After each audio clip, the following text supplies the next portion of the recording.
Hi ಎಲ್ಲರಿಗೂ ನಮಸ್ಕಾರ. ಬನ್ನಿ ಪ್ರೇಮ ಕಾವ್ಯ ಸೀರಿಯಲ್ ಏನಾಗ್ತಾ ಇದೆ ಅಂತ ನೋಡಿಕೊಂಡು ಬರೋಣ. ಈ ಕಡೆ ಸ್ನೇಹ ಟ್ರೀಟ್ಮೆಂಟ್ನ ಕೊಟ್ಬಿಟ್ಟು ಹೊರಗಡೆ ಬರ್ತಾಳೆ. ನಿಜವಾಗ್ಲೂ ನೀವು ದೇವರಂಥವ್ರು, ಸೊ ಕಡಿಮೆ ದುಡ್ಡನ್ನ ಇಸ್ಕೊಂಡು ನನ್ನ ಮಗುಗೆ ಟ್ರೀಟ್ಮೆಂಟ್ ಕೊಟ್ಟಿದ್ದೀರಾ ಅಂತ ಹೇಳ್ಬಿಟ್ಟು ಸ್ನೇಹಾಗೆ ಹೇಳ್ತಾ ಇರಬೇಕಾದ್ರೆ ನರ್ಸ್ ಹತ್ರ ಬಂದುಬಿಟ್ಟು ನಾನು ಮಾಡಿರೋ ಈ ಸರ್ಜರಿ ಯಾವುದೇ ಕಾರಣಕ್ಕೂ ರಾಮ್ಗೆ ಗೊತ್ತಾಗಬಾರ್ದು ಅಂತ ಹೇಳಿ ರಾಮ್ನ ಹುಡ್ಕೊಂಡು ಬರ್ತಾಳೆ. ರಾಮು ಲಂಚ್ಗೆ ಅಂತ ಕ್ಯಾಂಟೀನ್ಗೆ ಬಂದಿರ್ತಾನೆ. ಏನು ರಾಮ್ ಇವತ್ತು ನನ್ನನ್ನು ಬಿಟ್ಟು ಒಬ್ಬನೇ ಲಂಚ್ಗೆ ಬಂದಿದ್ಯಾ ಅಂದಾಗ, ಅಯ್ಯೋ ಸ್ನೇಹ ನೀನೇನೋ ಬ್ಯುಸಿ ಇದ್ದೆ ಅಂತ ಹೇಳಿದರು, ಅದಕ್ಕೆ ತುಂಬ ಹಸ್ವಾಗ್ತಾ ಇತ್ತು ಬಂದೆ ಅಂತ ಹೇಳ್ತಾನೆ. ಓ ಹೌದಾ ಅಂತ ಹೇಳ್ಬಿಟ್ಟು, ಹೌದು ಸ್ನೇಹ ಇವತ್ತು ಯಾರಿಗೆ ನೀನು ಟ್ರೀಟ್ಮೆಂಟ್ನ ಕೊಡ್ತಾ ಇದ್ದೆ ಅಂತ ರಾಮ್ ಕೇಳ್ತಾನೆ. ಸ್ನೇಹಾಗಂತೂ ತುಂಬಾ ಭಯ ಶುರುವಾಗ್ಬಿಡುತ್ತೆ. ಅಯ್ಯೋ ದೇವ್ರೆ, ರಾಮ್ ಕೇಳ್ತಾ ಇದ್ದೇನೆ ಏನಪ್ಪ ಹೇಳ್ಬೇಕು ಅಂತ ನೋಡ್ತಾ ಇರಬೇಕಾದ್ರೆ ಸಡನ್ನಾಗಿ ಊಟನ ತೊಗೊಂಡು ಬರ್ತಾರೆ. ಥ್ಯಾಂಕ್ಸ್ ಗಾಡ್, ರಾಮ್ ಡೈವರ್ಟ್ ಆಗಿಬಿಟ್ಟ ಅಂತ ಹೇಳ್ಬಿಟ್ಟು ಸ್ನೇಹ ಬಚಾವಾಗ್ಬಿಡ್ತಾಳೆ.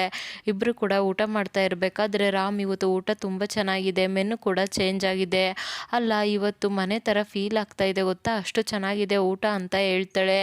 ಏನಪ್ಪ ಇವತ್ತು ಅಡುಗೆ ಮಾಡೋರು ಚೇಂಜ್ ಆಗಿದ್ದಾರಾ ಅಂತ ಅಲ್ಲೇ ಇರೋ ವೇಟರ್ನ ಕೇಳಿದಾಗ, ಇಲ್ಲ ಮೇಡಮ್ ಇದು ರಾಮ್ ಸರ್ ಮನೆಯಿಂದ ಬಂದಿರೋದು, ಅವ್ರ ಹೆಂಡ್ತಿನೇ ಊಟ ತೊಗೊಂಬಂದು ಕೊಟ್ಟಿದ್ದಾರೆ ಅಂದಿದ ತಕ್ಷಣ ಸ್ನೇಹಾಗಂತೂ ತುಂಬಾ ಕೋಪ ಬಂದು ತಟ್ಟೆಯಲ್ಲೇ ಕೈನ ತೊಳ್ಕೊಂಡು ಬಿಡ್ತಾಳೆ. ಕೋಪದಲ್ಲಿ ಕೂತು, ಅಲ್ಲ ಆ ವಾಚ್ಮನ್ಗೆ ಹೇಳಿದ್ದೀನಿ ಆ ಪ್ರೇಮನ ಇನ್ಯಾವತ್ತೂ ಕೂಡ ಈ ಹಾಸ್ಪಿಟಲ್ ಒಳಗೆ ಬಿಡಬೇಡ ಅಂತ, ಇಷ್ಟು ಧೈರ್ಯ ಇದ್ದರೆ ಮತ್ತೆ ಅವಳನ್ನ ಒಳಗಡೆ ಬಿಟ್ಟಿದ್ದೇನೆ ಅಂತ ಅಂದ್ಕೊಳ್ತಾ ಇರಬೇಕಾದ್ರೆ ಅಲ್ಲಿಗೆ ಪ್ರೇಮ ಕೂಡ ಬರ್ತಾಳೆ. ಡಾಕ್ಟರ್ ಅಂತ ಹೇಳಿದ ತಕ್ಷಣ ರಾಮ್ ಪ್ರೇಮನ ನೋಡ್ತಾನೆ. ಏ ರಾಮ್ ನೀನು ಇಲ್ಲಿದ್ದೀಯಾ, ನಾನು ಎಲ್ಲೆಲ್ಲೋ ಹುಡುಕ್ದೆ ಗೊತ್ತಾ, ನಿನಗೋಸ್ಕರ ಅಡುಗೆ ಮಾಡ್ಕೊಂಡು ಬಂದಿದ್ದೆ ಕಣೋ, ಚೆನ್ನಾಗಿದ್ದೇನಾ ಅಂತ ಕೇಳ್ತಾಳೆ.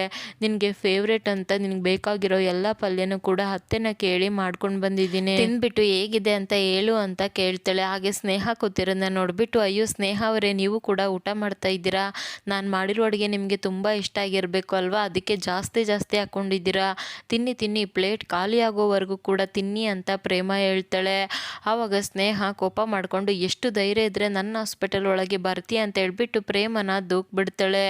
ಆವಾಗ ರಾಮ್ ಬಂದುಬಿಟ್ಟು, ಸ್ನೇಹ ಏನು ಮಾಡ್ತಾ ಇದೆಯಾ ಅಂದಾಗ, ರಾಮ್ ಮತ್ತೆ ನಾನು ನೋಡಿಕೊಂಡು ಸುಮ್ಮನೆ ಇರಲ್ಲ, ಅವತ್ತು ನಿಮ್ಮ ಮನೆಗೆ ಬಂದಾಗ ಈ ಪ್ರೇಮ ಎಷ್ಟೆಲ್ಲ ಅವಮಾನ ಮಾಡಿದ್ಲು, ಇವತ್ತು ನೋಡಿದ್ರೆ ನನ್ನ ಡ್ಯಾಡ್ ಕಷ್ಟಪಟ್ಟು ಕಟ್ಸಿರೋ ಹಾಸ್ಪಿಟಲ್ಗೆ ಬಂದಿದ್ದಾಳೆ ಅಂತ ಹೇಳಿದಾಗ, ಸ್ನೇಹ ಎಲ್ಲರೂ ಕೂಡ ನೋಡ್ತಾ ಇದ್ದಾರೆ, ಬಿಹೇವ್ ಯುವರ್ ಸೆಲ್ಫ್ ಅಂತ ಹೇಳ್ಬಿಟ್ಟು ಪ್ರೇಮ ಅಡುಗೆ ಚೆನ್ನಾಗಿತ್ತು ಅಂತ ಹೇಳಿ ರಾಮ್ ಅಲ್ಲಿದ್ದ ಹೊರಟ್ಬಿಡ್ತಾನೆ. ಪ್ರೇಮಗಂತೂ ತುಂಬಾ ಖುಷಿ ಆಗ್ಬಿಡುತ್ತೆ.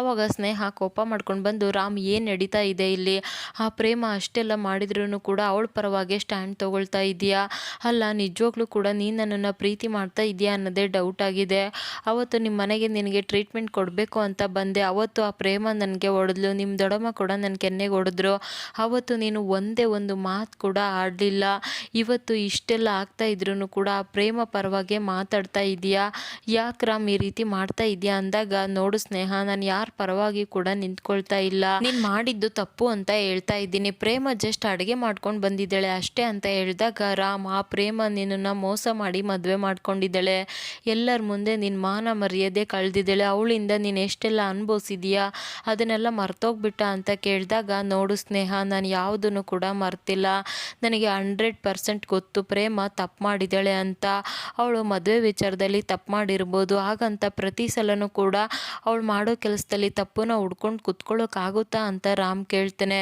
ರಾಮ್ ಏನೋ ಮಾತಾಡ್ತಾ ಇದೆಯಾ, ನಿಜವಾಗ್ಲೂ ಕೂಡ ನೀನಿಷ್ಟು ಬದಲಾಗಿದೆಯಾ ಅಂದರೆ ನನ್ನ ಕೈಯಲ್ಲಿ ನಂಬೋಕ್ಕಾಗ್ತಾ ಇಲ್ಲ ಅಂತ ಹೇಳಿದಾಗ, ನೋಡು ಸ್ನೇಹ ಪ್ರೇಮ ತಪ್ಪೇ ಮಾಡಿರ್ಬೋದು, ಹಾಗಂತ ಪ್ರತಿ ವಿಚಾರದಲ್ಲೂ ನಾನು ತಪ್ಪನ್ನ ಹುಡ್ಕೋಕ್ಕಾಗೋದಿಲ್ಲ, ಅದು ನನ್ನ ಕ್ಯಾರೆಕ್ಟರ್ ಕೂಡ ಅಲ್ಲ, ನನ್ನ ಕ್ಯಾರೆಕ್ಟರ್ನ ನಾನು ಯಾವತ್ತೂ ಬಿಟ್ಕೊಡೋದಿಲ್ಲ ಅಂತ ಹೇಳಿ ಅಲ್ಲಿದ್ದ ಹೊರಟ್ಬಿಡ್ತಾನೆ. ಸ್ನೇಹ ತುಂಬಾ ಬೇಜಾರು ಮಾಡಿಕೊಂಡು ಅವ್ರ ಅಪ್ಪ ಹತ್ರ ಬರ್ತಾಳೆ.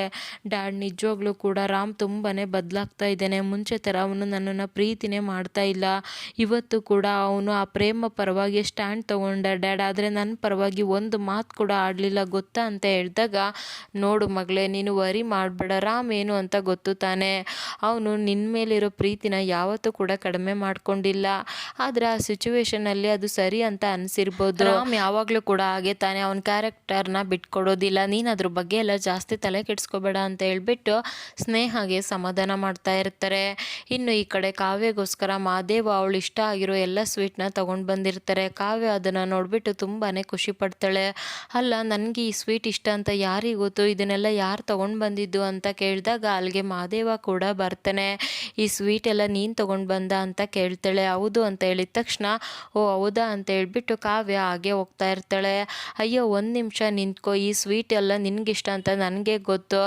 ದಾರಿಯಲ್ಲಿ ಬರ್ತಾ ಇದ್ದೆ, ನಿಮ್ಮ ಅಪ್ಪ ಸಿಕ್ಕಿದ್ರು, ಅಂದರೆ ನಮ್ಮ ಮಾವಯ್ಯ ನಿನಗೆ ಇದೆಲ್ಲ ತುಂಬ ಇಷ್ಟ, ತೊಗೊಂಡೋಗಿ ಕಾವ್ಯ ಕೊಡು ಅಂತ ಕೊಟ್ಟರು, ಅದಕ್ಕೆ ತೊಗೊಂಡು ಬಂದೆ ಅಂತ ಹೇಳಿದಾಗ ರಿಯಲಿ ಅಂತ ಕೇಳ್ತಾಳೆ. ಅಯ್ಯೋ ಅಲ್ಲೇ ಇದೆ ಅಲ್ಲ ಅಂತ ಹೇಳಿದ ತಕ್ಷಣ ರಿಯಲಿ ಅಂದರೆ ನಿಜವಾಗ್ಲೂನಾ ಅಂತ ಅರ್ಥ ಅಂತ ಹೇಳಿದಾಗ ಹೌದು ನಿಜ ಆಗಿರೋದಕ್ಕೆ ತಾನೇ ಸ್ವೀಟ್ ಎಲ್ಲ ನಿನ್ನ ಮುಂದೆನೇ ಇರೋದು.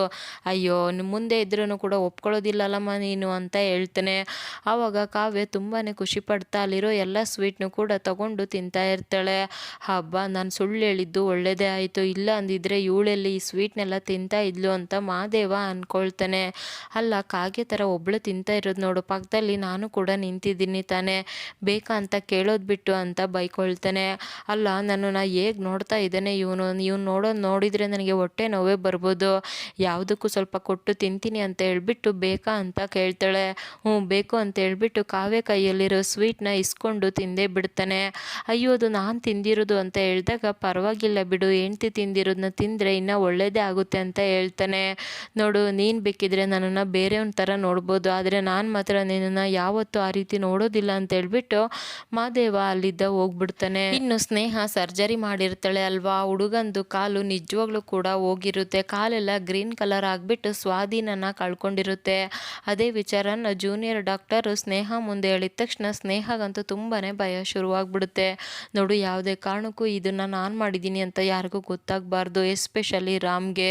ಆ ಹುಡುಗನ ಮೊದಲು ಈ ಹಾಸ್ಪಿಟಲ್ ಇದ್ದ ಬೇರೆ ಹಾಸ್ಪಿಟಲ್ಗೆ ಶಿಫ್ಟ್ ಮಾಡಬೇಕು, ಇಲ್ಲ ಅಂದರೆ ನಮಗೆ ತೊಂದರೆ ಆಗುತ್ತೆ ಅಂತ ಹೇಳ್ಬಿಟ್ಟು ಸ್ನೇಹ ಡಾಕ್ಟರ್ ಇಬ್ಬರು ಕೂಡ ಬರ್ತಾರೆ. ಬಂದಿದ ತಕ್ಷಣ ಅವ್ರ ಅಪ್ಪ ಅಮ್ಮ ಕೋಪ ಮಾಡಿಕೊಂಡು ಇವರೇ ನನ್ನ ಮಗನ ಕಾಲನ್ನ ಕಳ್ದಿರೋದು, ದುಡ್ಡಿಗೋಸ್ಕರ ನನ್ನ ಮಗನ ಕಾಲೇ ಕಿತ್ಕೊಂಡ್ಬಿಟ್ರು, ಇಲ್ಲಿದ್ದಾನೆ ಅಲ್ವಾ ಇವನೇ ಇದನ್ನೆಲ್ಲ ಮಾಡಿದ್ದು, ಇವ್ರನ್ನ ಮಾತ್ರ ಸುಮ್ಮನೆ ಬಿಡೋದಿಲ್ಲ, ನನ್ನ ಮಗನ ಕಾಲೇ ಹೋಯ್ತು ಅಂತ ಹೇಳ್ತಾ ಇರಬೇಕಾದ್ರೆ ಅಲ್ಲ ಇಂಥ ದೊಡ್ಡ ಹಾಸ್ಪಿಟಲ್ ಇಟ್ಕೊಂಡು ಬರೀ ದುಡ್ಡು ಅಂತೀರಲ್ವ, ನಿಮ್ಗೇನು ಅನ್ಸೋದಿಲ್ವಾ ಅಂತ ಅಲ್ಲಿರೋ ಜನ ಎಲ್ಲ ಬೈಯೋಕ್ಕೆ ಶುರು ಮಾಡ್ತಾರೆ. ನಿಮ್ಮನ್ನು ಮಾತ್ರ ಸುಮ್ಮನೆ ಬಿಡೋದಿಲ್ಲ ಅಂದಾಗ ಅಯ್ಯೋ ಇದಕ್ಕೆ ನನಗೂ ಏನು ಸಂಬಂಧ ಇಲ್ಲ, ಈ ಡಾಕ್ಟರೇ ಸರ್ಜರಿ ಮಾಡಿರೋದು ಅಂತ ಸ್ನೇಹ ಜೂನಿಯರ್ ಡಾಕ್ಟರ್ ಮೇಲೆ ಎತ್ತಾಕ್ಬಿಡ್ತಾಳೆ.